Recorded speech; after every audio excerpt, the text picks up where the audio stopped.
Да, се враќаме во студиото.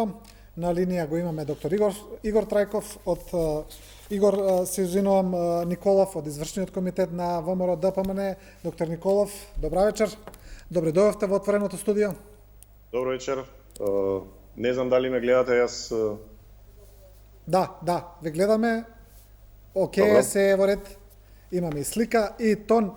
Кажете ми, денеска министрот Филипче представи еден нов сет на мерки кои ќе ги предложи на владата во однос на, веќе ги повторивме, во однос на скратувањето на полицискиот час, на зголемување на носење на заштитна опрема за граѓаните. Прво да ве прашам, како ја оценувате целата стратегија на владата за борење против пандемијата на коронавирусот? Видете, сведоци бевме на овој период на една практично ригидна, односно драконски мерки на изолација која што траеше прилично долго време, од која што сведоци сме сите дека популацијата манифестираше реакции. Практично многу беше прилично тешко да се издржи, посебно во овој период на религиозни празници. Но сепак резултатот на овие драконски мерки и нивното спроведување практично беа резултат како она што беше почетокот, односно почетокот на првите случаи кои се јавија од корона или ковид во земјата, односно сваќањето дека нема да има голема епидемија или несериозниот пристап на стартот, односно појавата на враќање на диаспората, која што диаспора и се врати во земјата без да биде доволно информирана, без да биде доволно насочена каде треба да се исследува, што треба да прави, кои симптоми треба да ги очекува, доколку има симптоми, каде да се јави, зашто да се јави, дали да се движи во болниците или не, дали да се движи кај матичните лекари. Така да на стартот едно ноншалантно и лабаво однесување не доведе до друг резултат, односно не доведе до резултат на едни драконски мерки кои што ги спроведуваме во моментот. Среќа е, ќе кажам дека релативно рано ги прогласивме распустот на училиштата. Тоа го направивме како резултат на едно несрекно однесување на раководител во здравствена организација, здравствена институција и за жал доктор. Тоа доведе до состојба да во еден момент, ако се сеќавате на 12 март или 11 март беше, имавме практично сите лекари, дерматовенеролози во земјата се најдоа во изолација од едно несовесно однесување, и тука се разбуди алармот дека практично се соочуваме со нешто сериозно кое што може во моментот да го доколку продолжи со тој тренд да го блокира и да го закочи здравствениот систем. Дерматовенеролозите беа во изолација 14 дена, од нив 6 останаа позитивни.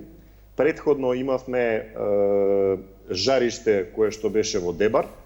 Жариштето во Дебар почнавме да го решаваме на почетокот исто така ноншалантно, се додека не се испрати еден тим и една екипа предводена од професор инфектолог од клиниката за инфектологија, заедно со неколку интернисти или специјализанти по пулмологија кои што се упатија во Дебар, и практично во Дебар имавме прогласување на карантин, кој што денеска сме сведоци дека ги даде резултатите. Сега, за разлика од Дебар, во Куманово и во Прилеп не се спроведоа сличните мерки, иако подолго време бараше и опозицијата. Последните 10 дена бевме сведоци дека бараше и градоначалникот на Дебар. Така да во моментот по она што се случува на клиниката за Куманово, мислам, да. По она што се случува во моментот на клиника за инфектологија, практично најголемиот број на пациенти кои што доаѓаат, или 50% од пациентите доаѓаат од Куманово, останатите 50% се од Прилеп, и исто така второ уште едно жариште кое што постои, кое што денеска станува актуелно, е жариштето во Кочани, кое што се надевам мислам дека има тенденција да се намалува, но сепак афектираноста на здравствениот персонал таму денеска почна да загрижува.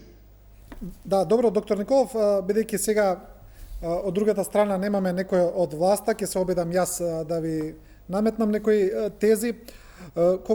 Вие кажувате дел од недостатоците кои се точни во однос на стратегијата, но сепак ефектот од досега од целата владина стратегија за борба против болеста е во некакво нормално ниво, доколку се споредиме со другите земји. Значи, ние немаме ни преголема смртност, немаме ни премала, некаде сме во некоја нормала и во бројот на направени тестови сме тука некој просек и во бројот на ново заразени и во брзината на ширење на болеста, а веќе гледаме дека отприлика и точно се предвиде и да речеме и пикот и можеби веќе сме во некоја фаза на намалување.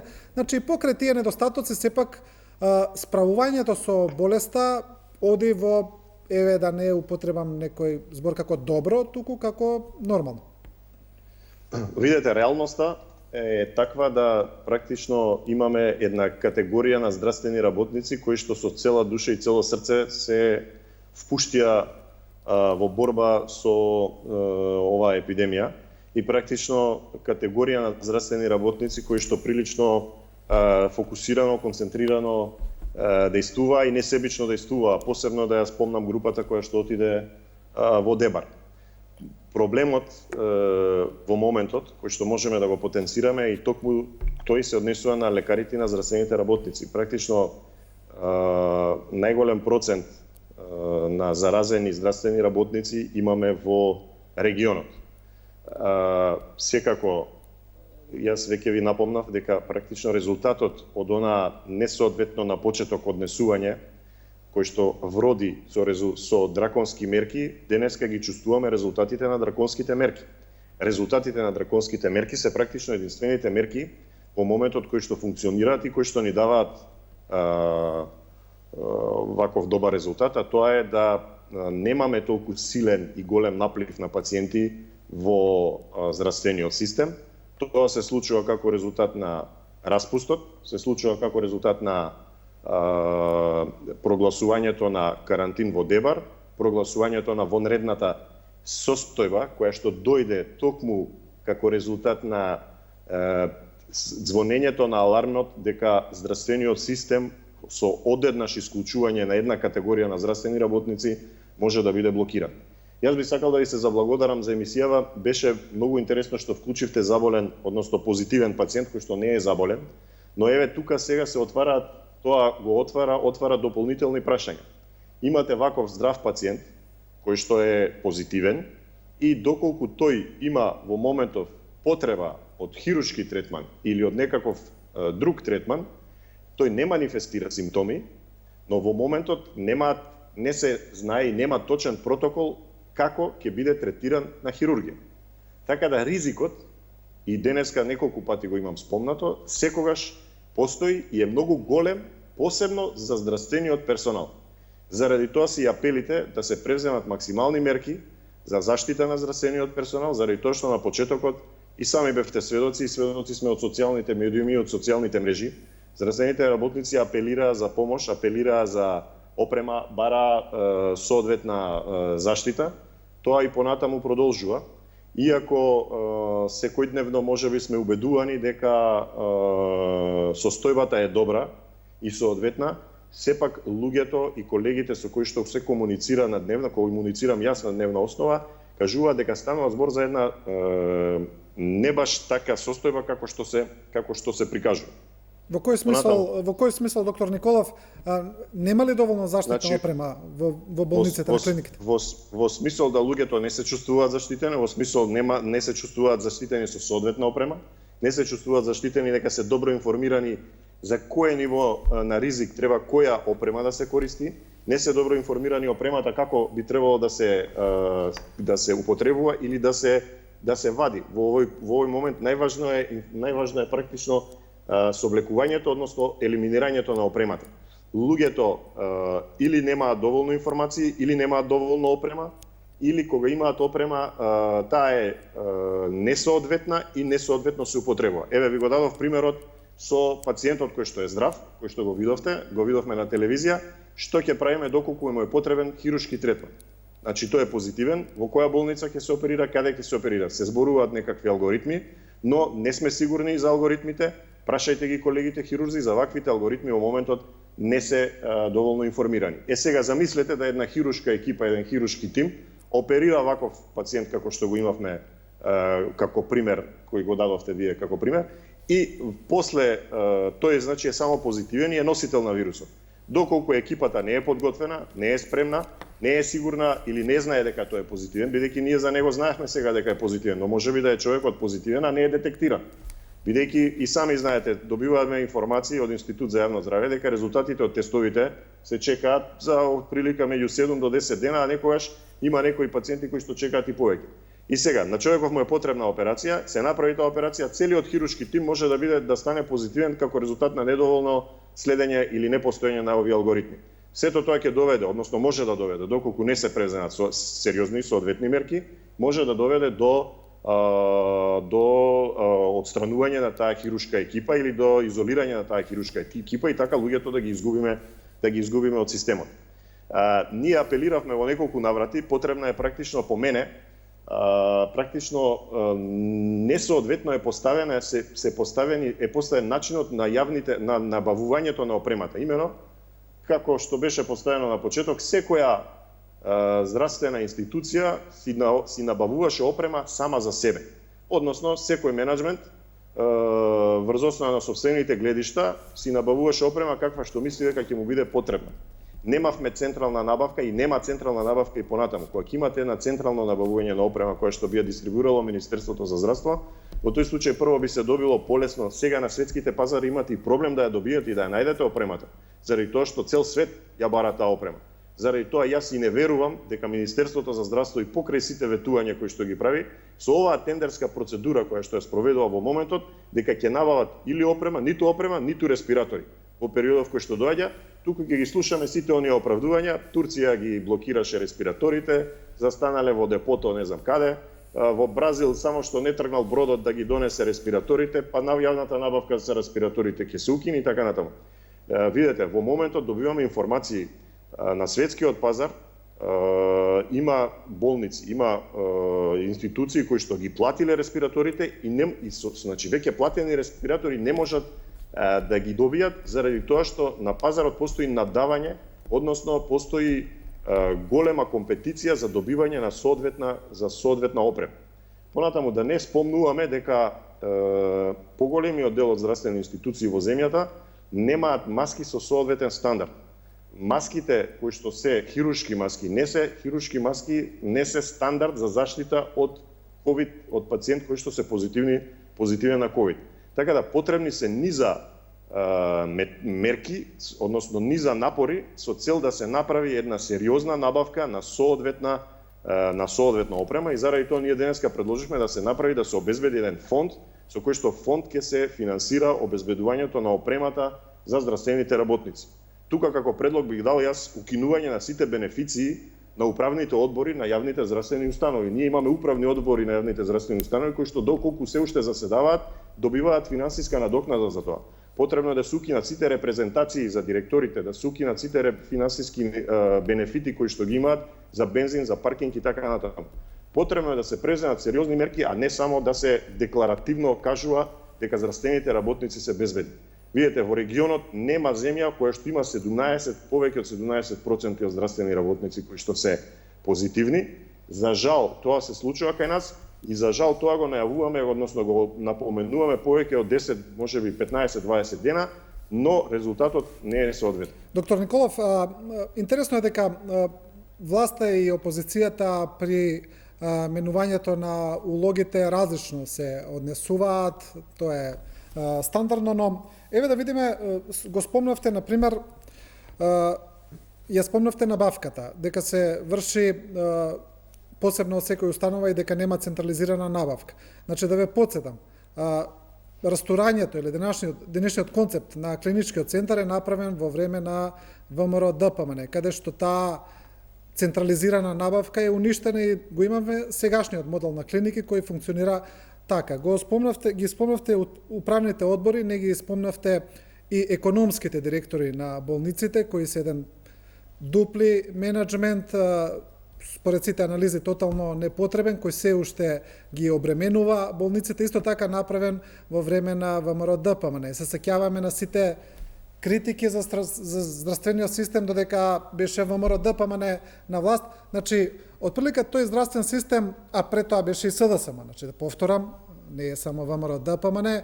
Значи сега ние оваа една од најтешките глобални кризи, оваа страшна пандемија ја дочекавме со еден неподготвен здравствен систем и сите знаеме дека сите овие мерки се всушност за се заштити здравствениот систем од наплив на пациенти, не дека болеста има толку тешка клиничка слика или дека е толку преопасна, туку дека едноставно немаме подготвен здравствен систем. Дали мислите дека треба малку властите, партиите кога се на власт посуштински да се забават со овој проблем или само вака ќе ни поминува времето и ќе се критикуваме, ќе се едни и други ќе се критикуваме? Секако дека сметам дека кога ќе ветите дека ќе ги укинете управните одбори, треба и тоа да го направите. Кога ќе ветите дека ќе ги фузионирате клиниките, дека тоа ќе го направите. Кога ќе ветите дека клиничкиот центар, односно клиничките паркинзи ќе ги средите и начинот на функционирање ќе го средите, тоа ќе го направите, а не да биде сега на 2 на 3. Но не би сакал да влеземе сега во некакви директни партиски препукувања. Јас би сакал да кажам дека оваа епидемија настануваше, односно се приближуваше кон Македонија бавно и предвидливо. Значи, првиот случај во Кина беше некаде во месец декември. Крајот на декември епидемијата се појави, излезе во Филипините, во Јужна Кореја и така натаму. Во Италија се појави во јануар месец. Ние, доколку сериозно наблюдувавме, предпоставувавме, предвидувавме што ќе се случува и доколку бевме свесни дека диаспората која ќе се врати, а таа почна да се враќа веќе во месец јануар, кога почна Италија да се затвара, со сериозни мерки и сериозен пристап, можевме да предвидиме и да се обезбедиме, односно да релативно се обезбедиме и да се заштитиме. Уште еднаш ќе кажам, имаме среќа затоа што имаме здравствени работници и лекари кои што со цело срце влегува во борбата против епидемијата и со сите сили се трудат да дадат максимум што можат. Во моментот среќата исто така е што немаме толку голем наплив на пациенти. Резултатот на неголемиот наплив на пациенти е како резултат на мерките кои што знаете вие дека политичките партии заедно ги донесоа, прво на една лидерска средба која што беше кај господинот Спасовски, потоа беше лидерска средба кај претседателот кога се донесе одлука за воведување на вонредна состојба. Суштината во моментот е доколку успееме да продолжиме на овој начин, да немаме голем број на пациенти, односно да немаме голем наплив на пациенти, да овие мерки кои што сега драконски се ги намалуваме, односно ги разлабавуваме и ги попуштаме постепено и плански, доколку бидеме спремни да ни се јави, односно да спречиме и да превенираме втор пик на епидемијата, бидејќи светските искуства потврдуваат, односно покажуваат дека можно е да се јави и втор пик.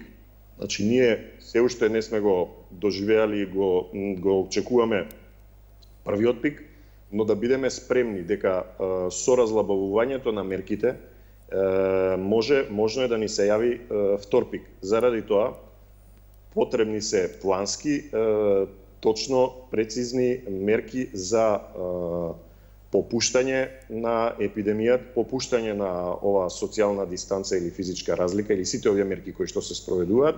Тоа не може да се деси одеднаш, заради тоа што доколку се направи одеднаш, ризикот за повторен пик од епидемијата е прилично голем.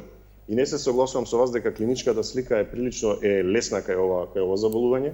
Мислам дека го чувме и доктор Мичиш кој што кажа дека смртноста е прилично голема. Клиничката слика може да биде и знае да биде многу тешка, особено кај повозрастните пациенти, но сепак реалноста е таква да имавме и млади пациенти кои што го загубија својот живот, беа хоспитализирани на инфективна клиника и беа третирани, но сепак за жал го загубија живот.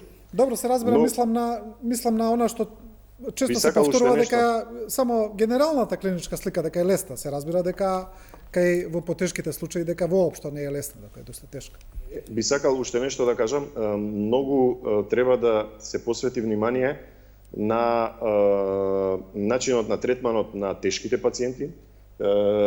Здравствените работници, колегите прават големи напори, но сепак можеби и ние одамна алармираме дека ни е потребна можеби меѓународна експертиза која што ќе ни даде точни прецизни совети како да го подобриме начинот на третирање на пациенти кои што се наоѓаат во интензивна нега. Зошто го зборувам тоа? Заради тоа што има одредени земји кои што практично смртноста на пациенти кои што им се на интензивно лекување или на респираторно лекување или на механичка вентилација или на останатите вентилации не е толку голема колку што е кај нас. Заради тоа планот е многу важен, стратегијата не само за донесување на мерките кои што имавме, односно кои што одредено се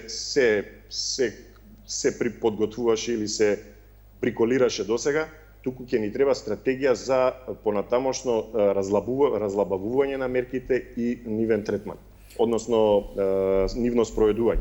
Многу е важно да мерките исто така и се спроведуваат, одлуките да се спроведуваат. Ние не можеме да мислиме дека луѓето имаат опрема, а во реалноста луѓето немаат опрема. Така да, кога ќе кажете имаме ракавици или имаме маски во доволна количина, треба да проверите дали маските се во магазинот ги имаме или ги имаме до персоналот дека се дојде. Да, добро, доктор Николов. Уште нешто сакам да докажам. Потребно ни е во Италија бевте сведоци, ги видовме оние сипап маски како тегли кои што ги носат луѓето на глава. Потребно ни е обезбедување на таков тип на вентилаторна подршка, која што мислам дека во земјава немаме доволно искуство и затоа уште еднаш го потврдувам и го подвлекувам мојот аргумент дека е практично потребно да соработуваме со земја која што има искуство од овој начин на третман. И уште еднаш да нагласам, сите стручњаци кои што се во земјата потребно е да се вклучат во лекувањето, односно во третманот, не да биде тоа затворена група на комисија за заразни болести, туку да биде група во која што ќе бидат вклучени сите можни стручњаци во земјата кои што имаат некаков допир со третман на вакви пациенти. Ќе ве прашам за третманот и за смртноста, но ми остана едно подпрашање кое целосно не ми го одговоривте сега во вашиот одговор во однос на стратегијата во здравството. Ги спомнавте дека власта не ги остварила ветувањата за повторно враќање на клиничкиот центар, за укинување на управните одбори, за дуплите менаџери, за економските. Не ми кажавте дали мислите дека тоа е грешка, дека со тоа што е направено дека е направена грешка? Тоа е грешка и врз основа на тоа ВМРО ДПМН ја изгуби власта. Не само врз основа на тоа, веројатно имаше и повеќе одлуки, но по мене треба да се подобри начинот на менаџерирање на клиниките и начинот на кој што се менаџерира посебно оние клиники, значи во сите клиники за сите здравствени институции не може да се каже дека е грешка, но посебно клиничкиот центар потребно е да се фузионира менаџментот, односно да се фузионираат економските клетки или економските делови кои што ги има секоја клиника. Тоа го очекувавме да се направи изминатите 3 години и јас мислев дека ќе бидеме сега во фаза да бидеме подготвени, но ете докај сме. Да, добро, во однос на третманот, она што го кажувате и во однос на смртноста, вие сте вработени на инфективната клиника, како гледате? Не сум вработен, јас сум на клиника за нефрологија, работам на клиника за нефрологија. Да, знам дека сте научен соработник на клиника за нефрологија, но ротирам, се пријавив за ротации, бев поканет да ротирам, така да во изминатиот месец, од 6 април, сум на клиника за инфективни болести. Сега сте таму, да, погрешно се изразив.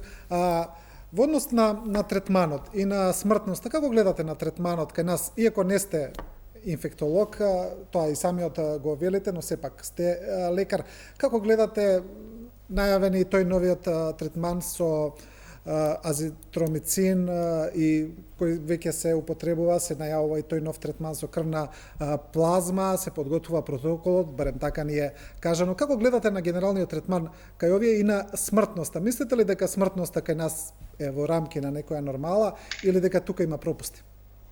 Вака, третманот, односно инфективните заболувања се група на заболувања кои што имаат собствена специфика сепак колегите и пациентите кои што се со инфективни заболувања имаат практично и потреба од интернистичко лекување.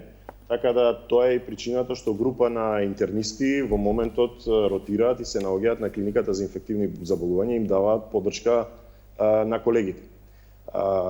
Генерално пациентите се третирани инфективно интернистички. Има секако и пулмолози кои што, бидејќи станува збор за пневмонија, која што е спаѓа во групата на заболувања кои што можат да ја лекуваат и пулмолози. Така да практично потребен е еден мултидисциплинарен пристап. Дискусијата ми беше дека потребно е кај пациенти кои што имаат барање за интензивирано лекување, тоа се посебни специјалности кои што во светот ја водат интензивисти, ургентисти или пак обучени инфектолози кои што се обучени од областа на интензивирана или ургентна медицина. Ние тоа тука го имаме неколку специјалисти кои што работат во тој сектор, но сепак инфективната клиника инфраструктурно е потребно прилично да биде подобрена, посебно по мене потребни се машини и опрема за интензивното лекување. Јас не сум специјалист од областа на интензивно лекување, анестезија, ургентна медицина. Јас сум специјалист од областа на нефрологијата. На овие пациенти им е потребна секако и нефролошка поддршка, заради тоа што во светот кај околу меѓу 30 и 70% од пациентите се јавува и ренално засегање, односно зафаќање на бубрезите. Така да ние како клиника за нефрологија им се наоѓаме на колегите за изведување на дијализа кај овие пациенти. Сепак потребни се посовремени методи за дијализно лекување, кои што инфраструктурата на клиниката за инфектологија во моментот не ги располагала ниту претходно, ниту во изминативе 3 години, ниту во периодот кој што бил претходно. Така да верувате дека колегите кои што се таму даваат максимален напор, но потребно е опремување и потребно е, уште еднаш ќе кажам, меѓународна експертиза и секако вклучување на сите професорски интелектуални капацитети на медицинскиот факултет кои што би можеле да помогнат за третманот на овие заболувања. Да, можете ли само околу ова, бидејќи ова мислам дека е малку објаснато и кажано во јавноста, бидејќи сте нефролог и сега ова го кажавте, што се случува со тие пациенти што ќе дојдат до дијализа поради COVID-19, дали тоа потоа ќе остане кај нив трајна состојба или можеби ќе се подобри? Видете, пациентите кои што се инфицирани со COVID и прават респираторна афекција, односно зафаќање на бубрезите, кај ни се зафаќање на белите дробови, кај ни се јавува последователно како резултат на заболувањето и зафаќање и афекција на бубрезите. Тоа е бубрежна инсуфициенција. Таа бубрежна инсуфициенција е кај пациенти кои што се третираат во интензивна нега. Тука има потребни посебни мерки, односно посебни методи, како што се континуирани веновенско хемодиафилтрација, посебни начини на третирање, така да ризикот за бубрежно заболување е многу голем, но ние се соочуваме со пациенти кај кои што прво умираат од белите дробови, а потоа од бубрезите. Аха, добро. А значи доколку дојде до оправување, до оздравување, до повлекување на вирусот, дали бубрезите ќе се обноват или секогаш постои можност за бубрежно оштетување. Нема ни во светот нема доволно студии до кој степен дава бубрежно оштетување овој COVID-19. Добро, кажете ми, спомнавте пред малку и за останатите пациенти дека нема јасни протоколи, го спомнавте алгоритмот и ние како телевизија веќе неколку пати правевме теми на ова за тоа како функционира останатиот дел од здравствениот систем за време на коронавирусот, бидејќи и самиот знаете подобро од мене дека опасноста е прилично специфична. Ја спомнавте и кожната клиника, каде што еден лекар буквално ја затвори целата клиника и претпоставам дека тоа е најголемиот предизвик, најголемата опасност за било која институција, дека еден заразен пациент може да компрометира многу голем дел или целата институција. Како вие предлагате да се надмине тоа? Како да функционира останатиот дел од здравствениот систем, се разбира, за да не страдаат пациентите? Видете, во моментот се наоѓаме во фаза кога епидемиолошките мерки даваат такви резултати какви што даваат, но сепак бројот на пациенти кои што се со ковид расте и го очекуваме пикот. Бидејќи епидемиолошките мерки дадоа такви резултати какви што се,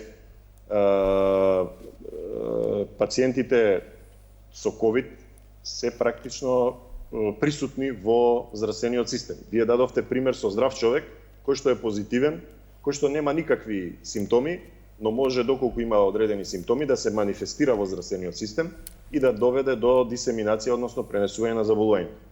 Заради тоа велиме дека здравствените работници потребно е да бидат обезбедени, опремени и обучени и информирани, заради тоа што секој пациент кој што доаѓа во моментот е можност да биде корона позитивен или ковид позитивен.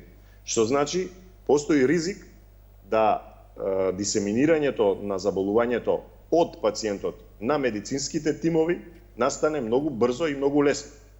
Со самото тоа може да дојде до елиминација на овие медицински тимови од здравствениот систем и може да дојде практично до инхибирање, односно до блокирање на здравствениот систем. Затоа потребно е колегите, почнувајќи од матичните лекари, почнувајќи од стоматолозите, почнувајќи од сите оние кои што доаѓаат со надворешни пациенти за кои што не знаеме дали се ковид позитивни или не, да бидат обезбедени и да превзимаат мерки на безбедност за да тие самите не се заразат. Со самото нивно замразување тие може да станат преносители на болеста и на тој начин да имаме една дисеминација.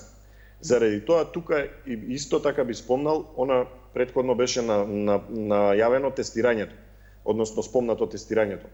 Може би и јас би апелирал да се предвиди и да се испланира тестирање на ризичните групи, особено ризичните групи на здравствените работници. Може да се екстраполира, да се направи, значи, контрола на одредена бројка на здравствени работници и врз основа на резултатите на одредена репрезентативна група тие да се пренесат, односно да се екстраполираат према другата група на здравствени работници, бидејќи мораме да знаеме кој од здравствените работници во каква здравствена состојба е, за да знаеме со какви сили и со каков процент може да допринесе во здравствениот систем и да допринесе во борба против ковидот. Доктор Николов, кога зборувате треба да биде дел од една стратегија. Кога зборувате за тестирање, на кое мислите? Мислите на ова тестирање за присуство на ковид или на имунолошко тестирање, бидејќи има дебата и околу тоа за која стратегија повеќе се залагате? Вака, имунолошкото тестирање ќе биде корисно после извесен временски период. Мислам дека доктор Мичич го спомна, после извесен временски период кога ќе видиме одреден процент на антитела дали создава популацијата, односно дали создале ризичните групи. Во секој случај, за здравствените работници може да бидат од корист и двете тестирања, или серолошкото или имунолошкото, за да горе-доле знаеме на што сме. Сега, како ризична група, ја не би ги спомнал само здравствените работници. Како ризична група можеме да ги спомнеме и полицајците, заради тоа што и тие се во постојан контакт. Ризични групи можеме да ги спомнеме и луѓето кои што работат во банките на шалтер. Видовте денеска каква гужва беа по шалтерите заради одлуката да се доделуваат субвенции за земјоделие токму денеска. Ставете се на местото на шалтерскиот работник во банка, кој што мораше денеска да ги услужи 100 или 200 луѓе кои што се манифестира на неговиот шалтер. Некои од тие луѓе носеа маски, некои не носеа маски. Некои ги спазуваа мерките за социјална дистанса, некои не ги спазуваа мерките.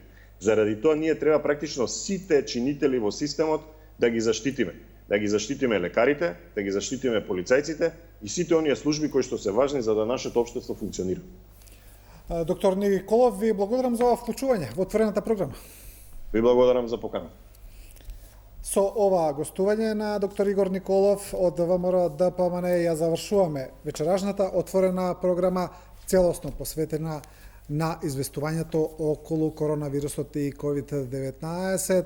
Останете со нас секој ден отприлика околу 18 часот почнуваме.